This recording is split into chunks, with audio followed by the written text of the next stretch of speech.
This is R.J. Rushdoony, Easy Chair number 131, September 16, 1986. I'd like to start this Easy Chair with a reference to some studying I was doing this afternoon. I'm working on another study of church and state, a kind of continuation of Christianity in the state, which was published earlier this year. In the course of my study this afternoon, I was reading Tertullian's Apology. Tertullian was one of the most interesting figures among the early church fathers, a very brilliant man, sometimes quite wrong-headed, often one might say crotchety, but a brilliant man with tremendous insights. At one point in his apology, having criticized Rome and the emperor and challenging the unbelievers in terms of their instability and their lack of foundations, he says to them, "Your emperor is more our emperor than he is yours." And he goes on to make clear that because Christians believe in God, they know that the emperor, for good or ill, comes from the hand of God, that he can do nothing against the truth, but only for the truth, that he fulfills God's purposes in history, either as a judgment upon men or as a blessing to them.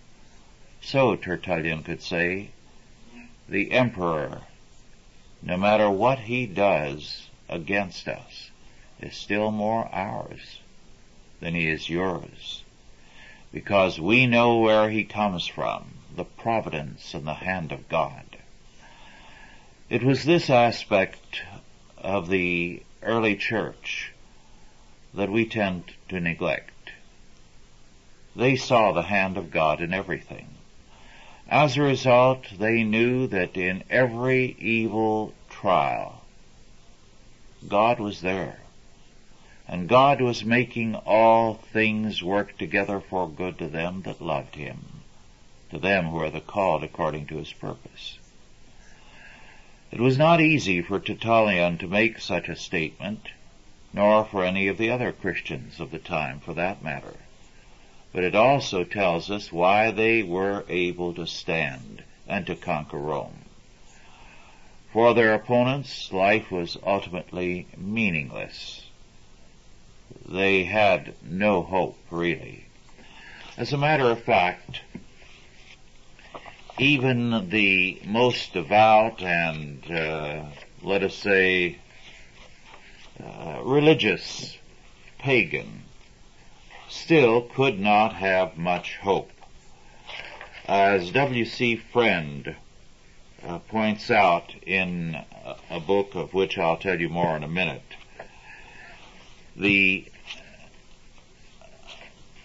a pagan prayer which is given to us from the records, which was a prayer that marked the most devout of pagans, was this: "O ye gods, grant me that which I deserve." Well, how much could anyone get asking for what they deserve? So naturally there was not much hope in paganism. This is quoted in W.H.C. Friend, F-R-E-N-D, The Rise of Christianity, published in Philadelphia by Fortress Press in 1984. It's a volume that covers the history of the early church, is about 1,100 pages long, and is full of very interesting data, but not the best of histories.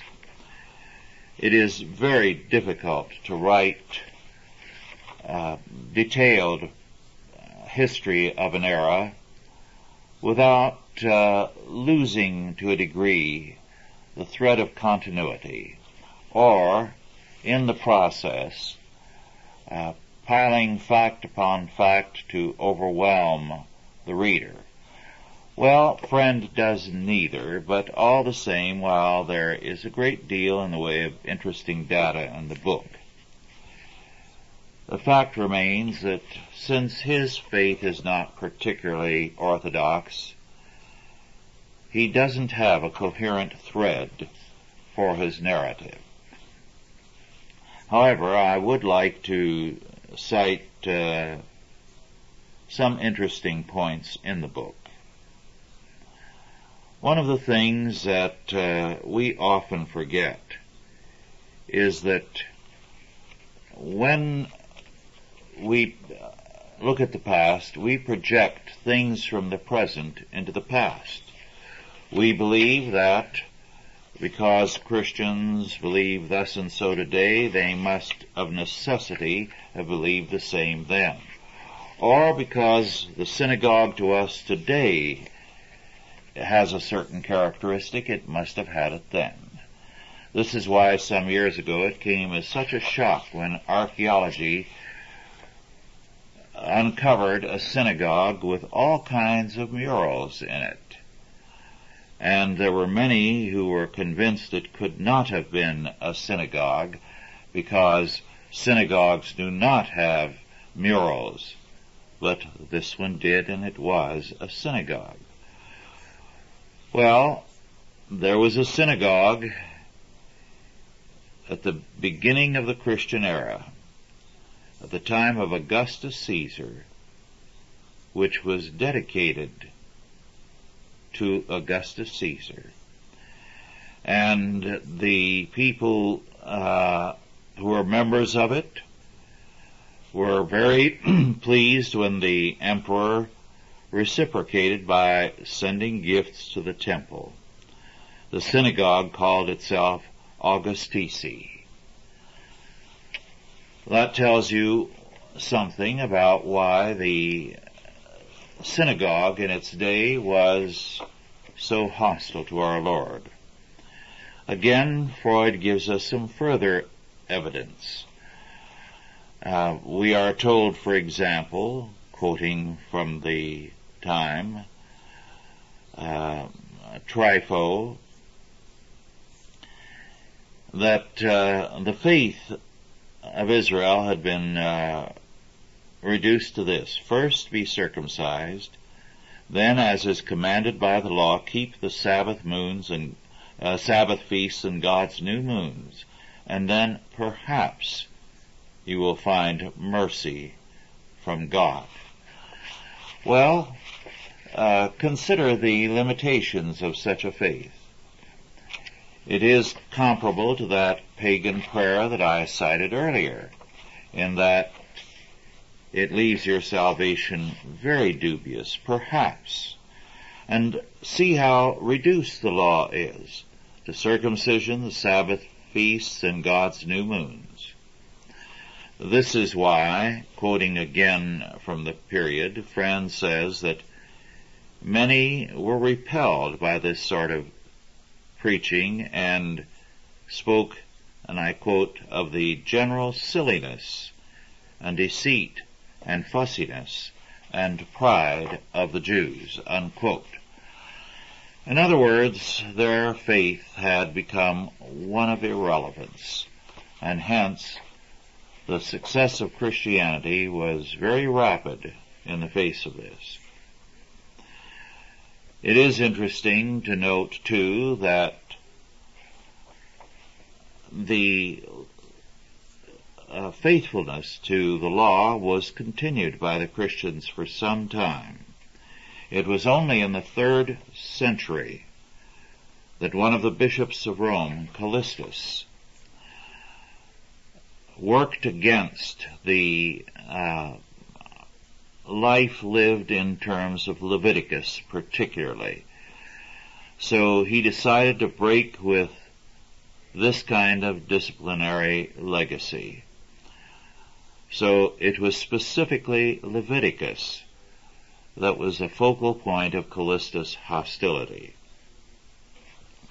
I find this particularly interesting because, of course, right now I am writing on Leviticus, and the tapes of Leviticus are available. Then, turning to something further from Friend, because there are a great many interesting little datas. The clergy saw themselves as Levites. A very significant fact, because they saw themselves as a continuation of the Old Testament, and thus as Levites they were the instructional arm of the faith. There's much, much more that I could go into with regard to Friends, the rise of Christianity, but let's pass on to other things. In our last Easy Chair, I cited at the very last, briefly, from Ron Arnold, The Grand Prairie Years, a biography of W.C. Perry, published by Dodd, Mead & Company in 1986. I'd like to read to you just a couple of passages to give you the flavor of the book, because this gives us life as it was lived in the early years of this century and up to the present. In this incident, the boy, Claiborne, says, are you coming on the are you coming on the train too, Papa? No, son. I've got to stay with the wagon and the animals. Won't you freeze out here in the cold, Papa? I'm a grown man, son. Don't grown men get cold? Yes, son. We get cold. But a man has to protect his family and bear up with things he wouldn't want his family to suffer. Will I have to do that when I grow up? I expect so, son. The book is rich in details like that, page after page. Well, one more passage. This, in the boy's conversation with old grandma. And she says to Claiborne, are you about to run off and marry that Partain girl? She demanded. He flushed crimson. Well, yes, that's the thing I want to do. You always seem to know what I'm thinking. What about it then? Well, getting married is a big step, and you don't know what to expect, I know. Every young whippersnapper don't know what to expect. No way to tell either. You just got to go bull your way through. Sometimes it works, sometimes it don't. Nothing to say about it, though, except this. A woman ain't your property. And husbands what think otherwise is living in some dream world. My John always treated me with respect, treated me good, worked hard, didn't boss me around. And I always did my part with a free heart, young un. Just remember that. You may be boss, but don't act bossy, you hear? Yes, old grandma, but I think I know how to act with Loretta. It's her folks I'm worried about. Her folks? What's that got to do with it? Well, should I ask them? To marry their daughter, she said with contempt. You ain't marrying them, you're marrying their daughter. Not so loud, old grandma, nobody knows. Don't you worry about it. Nobody's gonna know. But stop and think about this asking business. Asking is for rich folks, young one. You ask her and her pap has to pay for the wedding. The Partains may think they're better off than the Perrys. I've seen 'em looking down their noses when we take Cain over to their sorghum mill. Not so much as you'd notice, but they only been in these parts a few years longer than the Perrys haven't got rich. They don't have enough to pay for any wedding. I know they think we're poorer than them, said Claiborne. They don't mean anything by it. It's just natural for folks to feel that way about each other, at least a little. The Partains never say anything about it. But, old Grandma, I've been going over to their place since I was 6 or 7 years old. I've always kind of looked on them as family. I wonder if it's right to just go off without asking. And you know how all those Partains are with each other, taking on so much, hugging and kissing each other all the time. They got tender feelings. Their feelings would probably be hurt real bad. Oh, I know, child, but you keep this in mind. Think what they'd feel like if you married their girl baby and then it didn't work out. It may hurt 'em to lose her, but think how it'd hurt them to take her back. You make sure you can keep her forever before you ask anybody about marrying her or her folks. Marrying is for life. Remember, until death do you part. He thought about that a long time. Then he said, Old Grandma, they are fine people, really good people. Oh, I know just how you feel. My John thought that way about us Glasgows. We was all huggy and sweet-talking with each other. He worried if I could live with his kind, them being so sober and not touchy at all. I told him after I married him I was a Perry as much as anybody. Us Perrys were not like other folks, boy. You got to have the most serious mind to get ahead. You get all soft on each other, and the work never gets done. And in this world, boy, you got to work hard. Well, the book is like that from cover to cover, a true story and a beautiful one. I heartily recommend it to you. Now on to something else briefly. Georgina Battiscombe, Christina Rossetti, A Divided Life. This is no longer in print. Battiscombe, by the way, is B as in boy, Attiscombe. This was published in 1981. Now,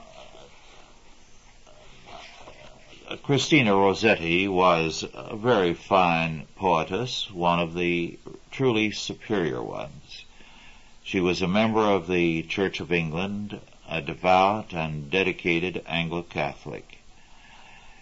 She was a person who had a great deal of sensitivity, was very much a person of her time, and for many her poetry is perhaps a little too sensitive for our day.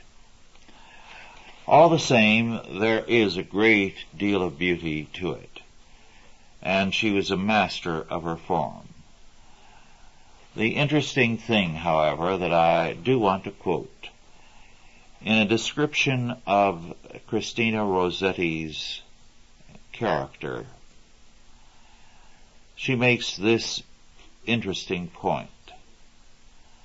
And this is one that I think characterized a great many people in the last century. She says of Christina, she was far more tolerant of immorality than of unbelief. In other words, for her, unbelief was the great sin. Immorality was a minor thing or a lesser thing by comparison to it. This was followed by moralism, which said that unbelief was a matter of an opinion, whereas morality was a social concern. Now, of course, we've come to the conclusion of that route in which we feel both belief, that is religious faith, and morality are purely personal concerns. And the result, of course, is the decadence and degeneracy that we see on all sides. We need to return to a belief in the importance of both morality and belief, and the fact that they are inseparably linked. Now on to something more. Recently, the Conservative Book Club, in their comment in the back,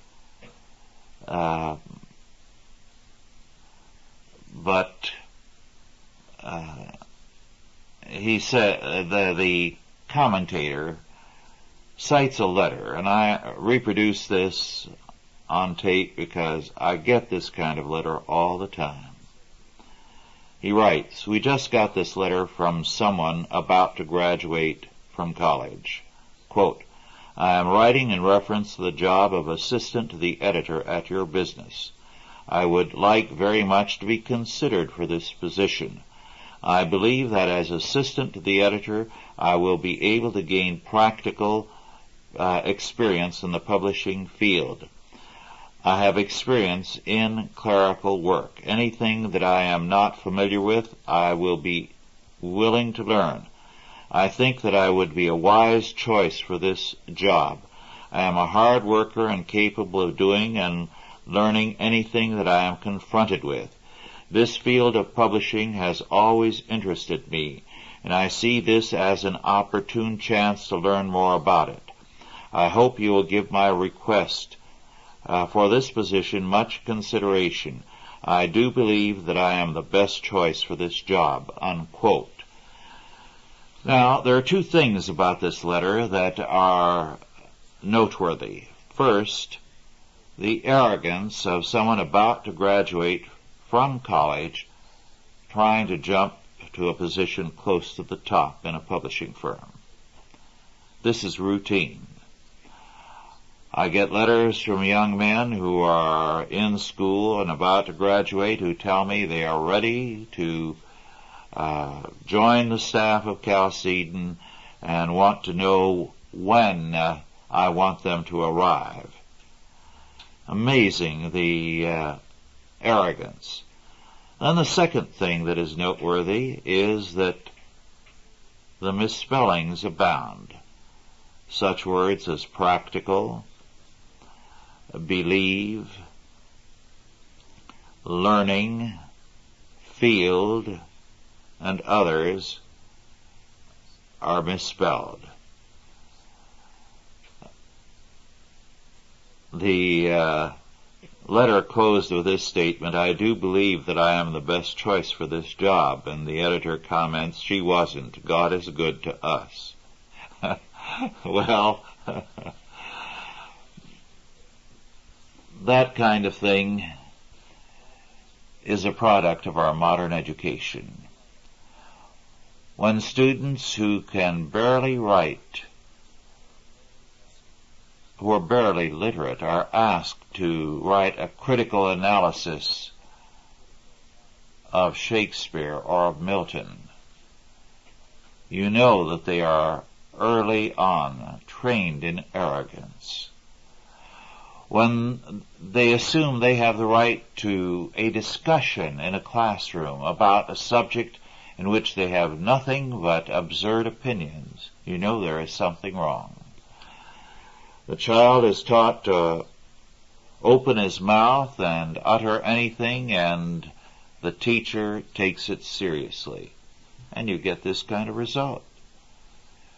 You get youth who feels they have the right to challenge anybody, express their opinions, and who feel they know better than their betters.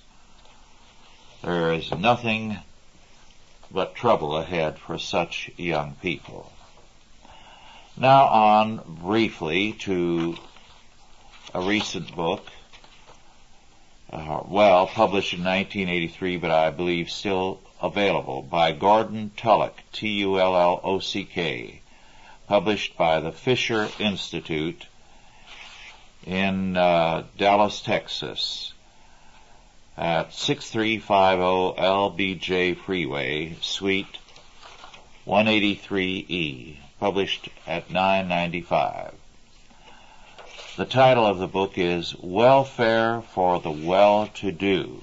Welfare for the Well-to-Do. And he has some very interesting comments in this little book.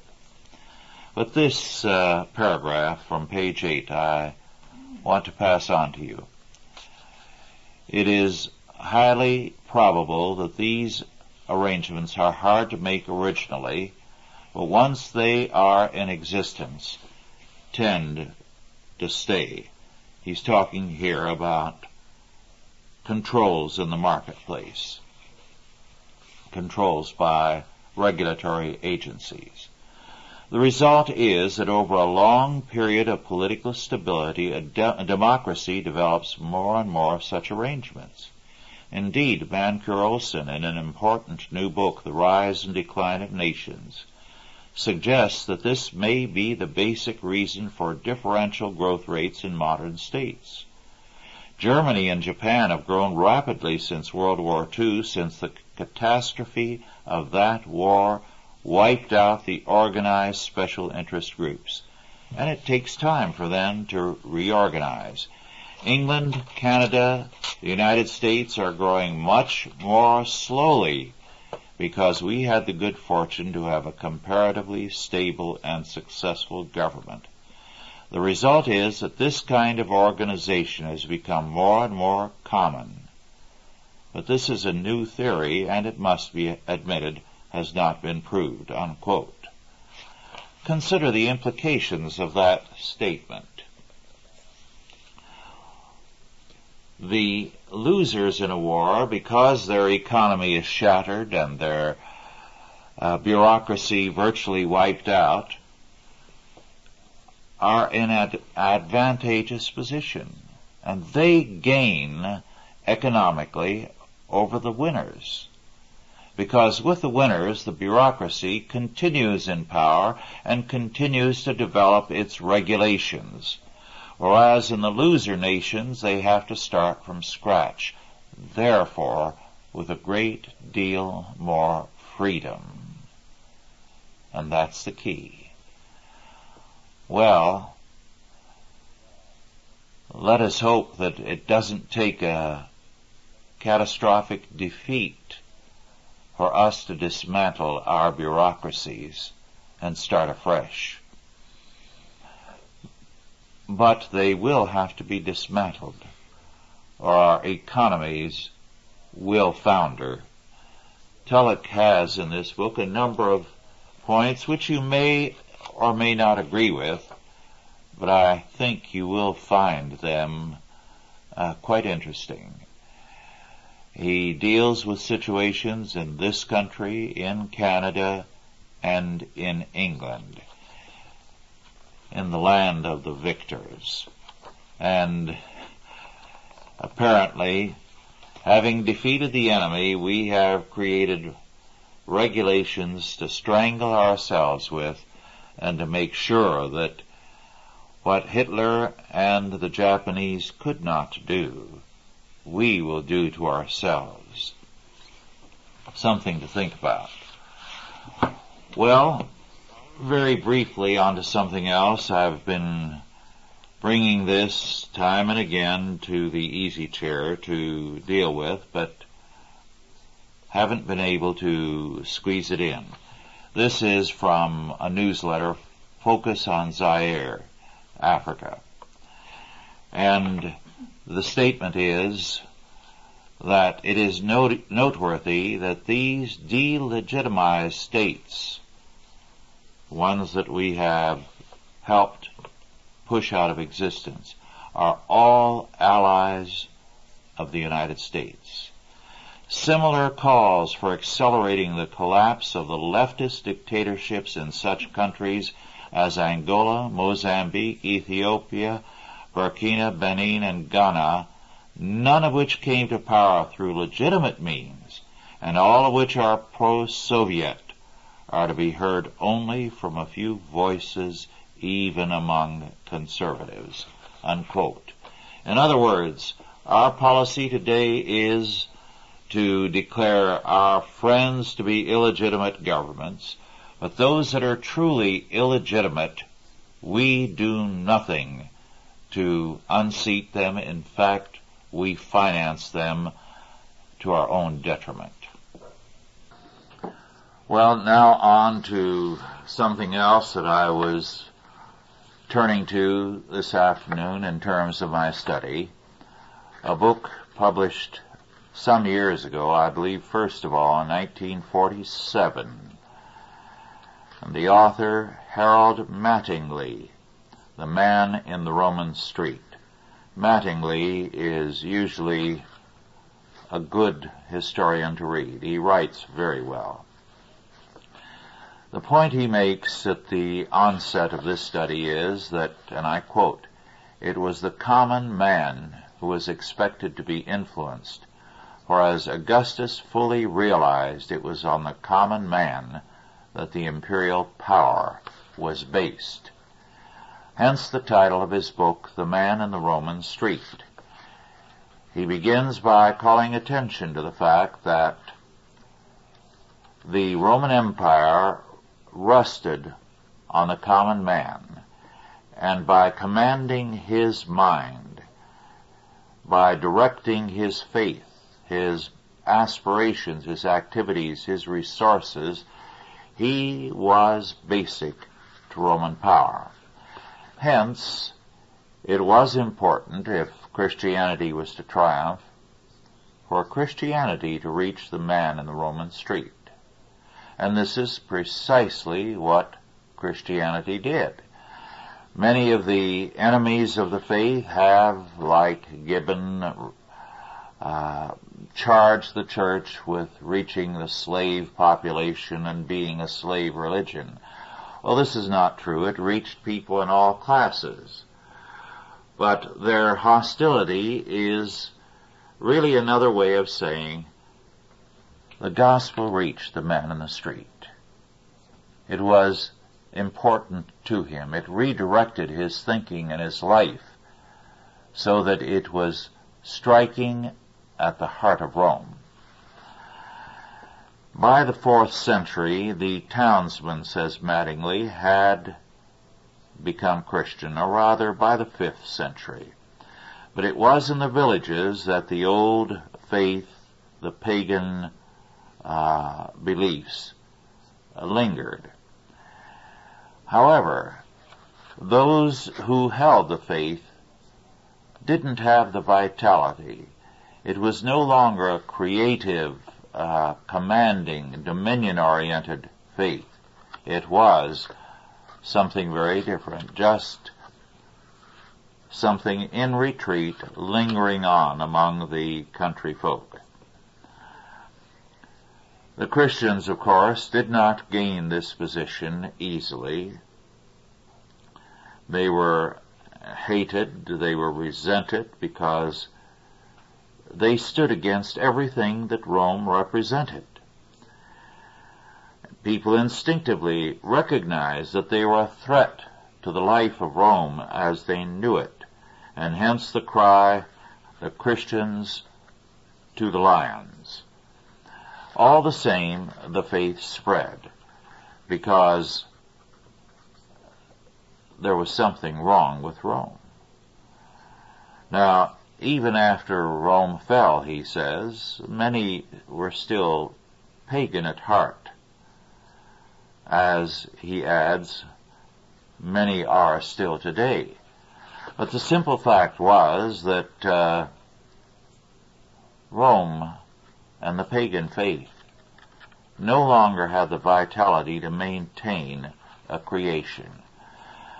And this point, too, I think is especially relevant for us, because, and let me quote from him, "Peace is the boon that is most steadily and fervently desired, for on it depend such possibilities of the good life as the empire can still offer. Liberty is still valued, but no longer as the supreme good. It is never for long in the foreground. This is not an unfair picture of the Roman Empire. The empire gave stability and rest to a weary and aging world. It demanded a high price, but it did not defraud its clients of their share in the bargain," unquote. In other words, peace had become the highest virtue. This was what people wanted above all else. And this is why Rome was dying. Now, if we look at the popular thinking today, even on the part of the young, we find that again the supreme virtue is peace. The phrase of a couple of decades ago, better read than dead. The peaceniks of our day, young and old, represent this kind of retreat. When people prize peace as the supreme virtue, they lose peace. Peace is usually a byproduct of more important virtues, and this Rome lacked. It wanted peace, and that's all it had in the way of so-called virtues. But peace without the other virtues becomes simply a surrender to evil. At the same time, the family life of Rome had collapsed, and very interesting, there was no great interest in the future, only in the present. What's in it for me here and now? So Rome was dying.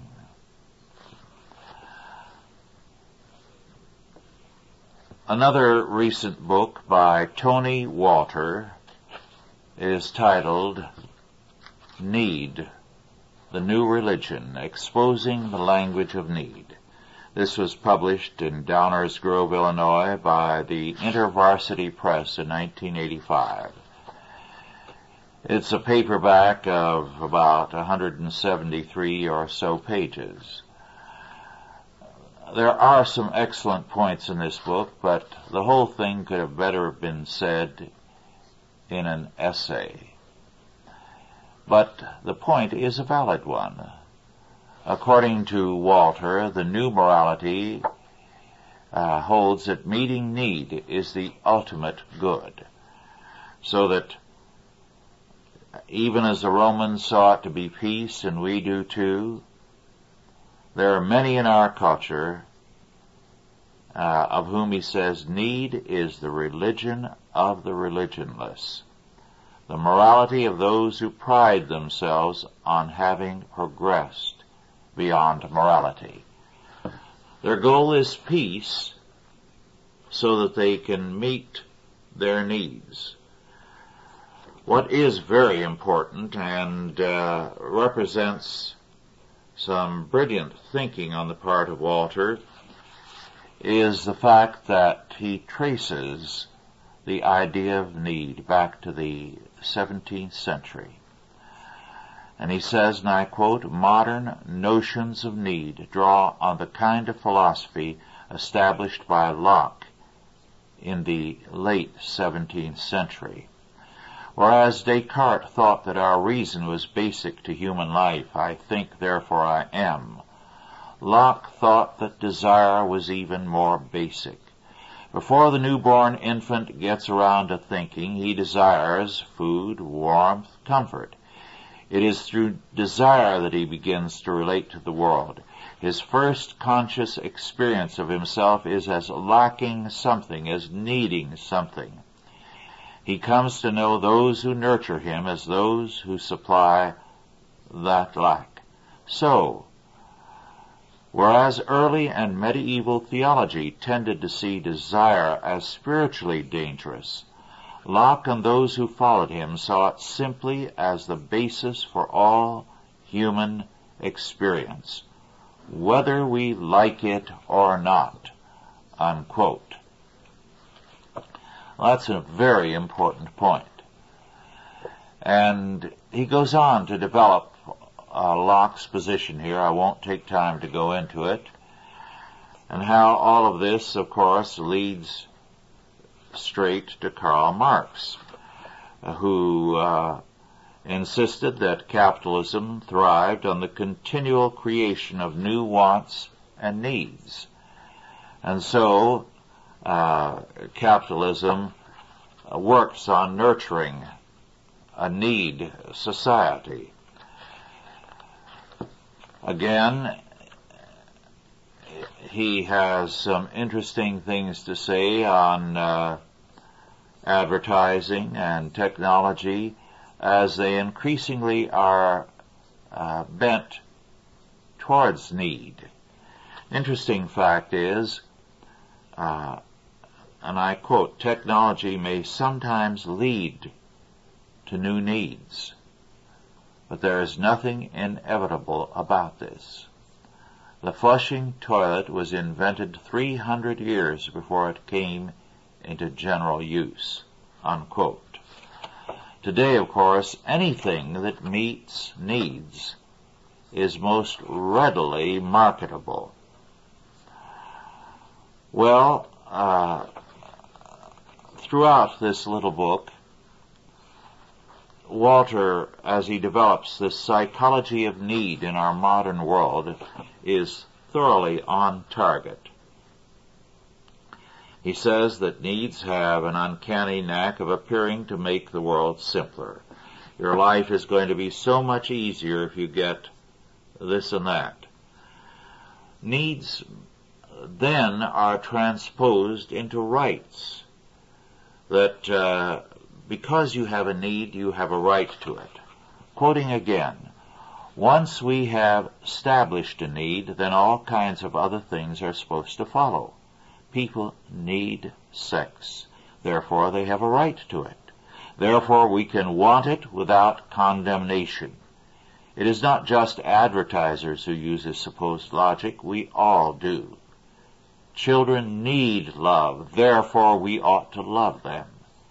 In everyday conversation, we all try to derive moral imperatives from a supposedly factual world of needs.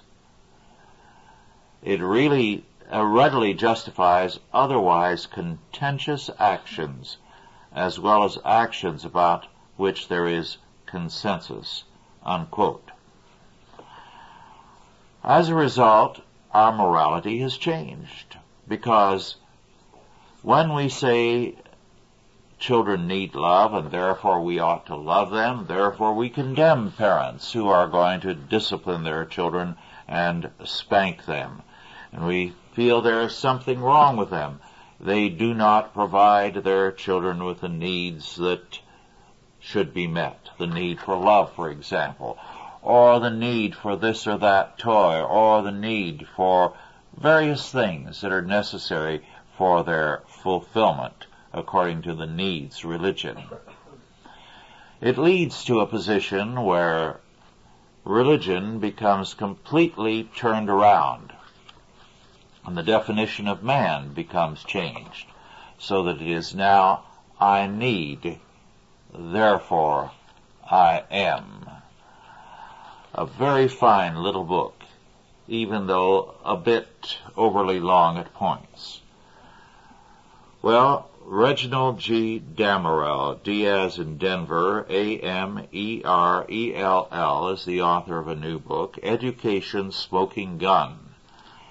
And the subtitle is How Teachers' Colleges Have Destroyed Education in America. This was published for 1795 by the Freundlich Books in New York, Freundlich Books. He has an excellent chapter on illiterates with doctorates, about their hostility to the 3 R's, and much more. He is, the author Damerel, a bit weak on phonics. By the way, he was an associate professor of education at the University of Massachusetts at Amherst from 1970 to 1982. A very painful experience which he describes in some detail.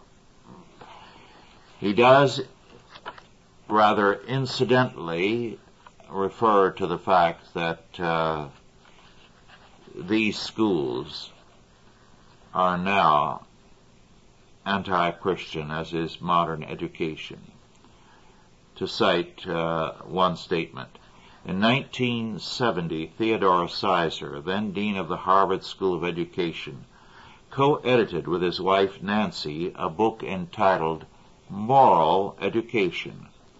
The preface set the tone by condemning the morality of the Christian gentleman, the American prairie, the McGuffey reader, and the hypocrisy of teachers who tolerate a grading system that is the terror of the young. According to the Sizers, all the authors in the anthology agree that the old morality can and should be scrapped. Little did the American public know that the ethics and morals of the Judeo-Christian tradition, fully represented in the humanities, were being scrapped by humanistic education professors, led by those in the Harvard and University of Massachusetts ed schools. The leading exponent at the University of Massachusetts was and still is Sidney Simon, known for values clarification. Simon preaches that nobody, including parents and teachers, has any set of right values to pass on to children. The student has values, he says. The value clarification teacher is merely facilitating the student's access to them. Thus, no values are taught. The emphasis is on learning how, not on learning that. The student does not learn that acts of stealing are wrong. He learns how to respond to such acts. The values clarification course is, in this sense, contentless. One does not have to be a fundamentalist Protestant, Roman Catholic, or Orthodox Jew to be outraged by this ethical nihilism. The book has a great deal of very, very important information. Of course, he feels that the teachers' colleges everywhere should be wiped out, that they are worthless. Speaking of education, I'd like to turn now to Mother Goose. When some of us went to school, we had readers that taught morality and religion. And even the Mother Goose rhymes that were included were very, very often exceptionally good because they taught a good many things like thrift, like character, and so on. Let me read a few. Willful waste brings woeful want, and you may live to say, how I wish I had that crust that once I threw away. Penny and penny laid up will be many, who will not save a penny shall never have many. And this, he that hath and will not keep it, he that wanteth and will not seeketh, he that drinketh and is not dry shall want money as well as I. In time of prosperity, friends will be plenty. In times of adversity, not 1 in 20. Say well and do well. End with one letter. Say well is good. Do well is better. And again, 1, 2, whatever you do, start it well and carry it through. Try, never say die. Things will come right, you know, by and by. Or, little drops of water, little grains of sand, make the mighty ocean and the pleasant land. That was, I think, one of the first things I had to memorize. Patience is virtue, virtue is a grace. Both put together make a very pretty face. I wonder if you ever had that quoted to you when you were impatient. If you are not handsome at 20, nor strong at 30, nor rich at 40, nor wise at 50, you never will be. Well, that was Mother Goose. And that was the light verse that we had in our readers. They were good. Now briefly on to another book. E.P. Thompson, Whigs and Hunters, The Origin of the Black Act, published by Pantheon Books in 1975. A very interesting book about the game laws in England. These game laws, which were operative except during Cromwell's time, protected the forests and various hunting reserves for the crown and for the nobility. They were an offense to the poor people because it was illegal for them to hunt rabbits, to hunt deer, or to have them in their possession, and to erect fences to keep the deer out. In fact, that was a very serious offense. The deer were to have the freedom to come in and destroy a man's field and to eat his fruit trees and grain. Let me say, by the way, deer are very destructive. I live in an area where we have a lot of deer, and I can vouch for the fact that they will come in and destroy your plants and shrubs, your garden, your fruit trees, everything. So they can be a very serious problem. But they were either to allow this or to be severely punished, and in some cases they were sentenced to hang. There was a bitter intolerance abroad, an intolerance that we can scarcely appreciate. In fact, what marks Mr. Thompson, or Dr. Thompson, is his discernment. He says, in some respects, and I'm quoting, the 18th century showed toleration. Men and women were no longer killed or tormented for their opinions or their religious beliefs as witches or as heretics. Cashiered politicians did not mount the scaffold. But in every decade, more intrusions upon property were defined as capital matters. That's a tremendous point, because the 18th century was finally hanging people for stealing a loaf of bread. It was not an age of toleration. It was simply that what was important for them shifted from religion to property. Now, of course, it's economics and a political economic order, so that Marxism will kill people wholesale for their violation of anything that the Marxist state regards as serious. Now turning to Reason of a few months ago, Reason magazine, June 1986. This comment about Sweden. That progressive land where a father can be jailed for spanking his son, but officials happily condone his sleeping with his daughter. Now a Swedish court has ruled that a woman who stole clothes and sold them must be taxed as a business. She can, however, deduct any expenses she incurred on her shoplifting sprees.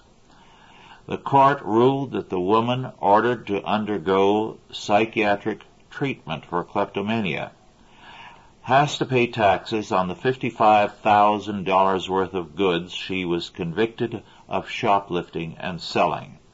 But she can deduct any money she spent on traveling to and from stores, as well as storage and telephone costs at home.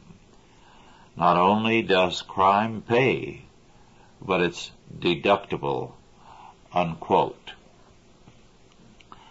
Well, aren't you glad that these people are thoughtful of criminals? Another item on Sweden, this from Insight magazine for September 23, 1985, which I've kept for some time to read to you. I quote, "Less well known, but perhaps more suggestive of the Swedish government's efforts to control private as well as public life is the state's intrusion into child care. 2,000 children are forcibly removed from their parents' homes each year. This in a country with a population of only 8 million. It is legal for the state to detain children on the mere suspicion that their parents might be unsuited to take care of them. In one particularly notorious 1979 case, a 10-year-old boy was removed from his mother because she had dared to criticize Swedish social policy and had sent her boy to private school. In another case, an infant was taken away from its mother before she even had a chance to see it. The state deemed her too emotionally immature to care for the child. Such matters led the Dagen Nyheter, a leading Swedish daily paper, to run a series of articles in 1982 under the headline, "Is Sweden Totalitarian?" One result of the tax burden and the government's perpetual paternalism has been an exodus of businessmen, artists, and scientists within the last decade. End of quote. Well, I cite that because Sweden is seen by many leading thinkers in this country, not good thinkers, but leading thinkers, as very, very enlightened. And what Sweden experiments with, they sooner or later try to get us to experiment with and adopt. So we had better be concerned with what goes on in Sweden. Then, very briefly, this in a letter from one of you, Gregory Todd, in Utica, Michigan, about an incident in which I